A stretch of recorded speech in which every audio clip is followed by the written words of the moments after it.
Winona Willy bertunangan dengan pria bernama Galih Bagaskara. Niki sebagai sang kakak merasa terharu lantaran adik kecilnya yang dulu selalu mengikuti kemanapun, kini beranjak dewasa. Kakak beradik ini memiliki jarak usia 4 tahun.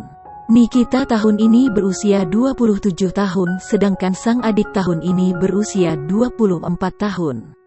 Dulu saat masih kanak-kanak, Nikita yang sudah eksis di layar kaca kerap ditemani adiknya. Meski berusia kanak-kanak, namun penampilan Nikita terbilang dewasa dari teman-teman seumurannya. Sedangkan sang adik saat masih kanak-kanak cenderung terlihat tomboy karena kerap berambut pendek. Niki juga menyebut adiknya dulu cengeng. Nikita tak segan menyebut dirinya terlihat seperti tante-tante. Ia pun mengetahui penyebab dirinya sering terlihat dewasa sebelum waktunya.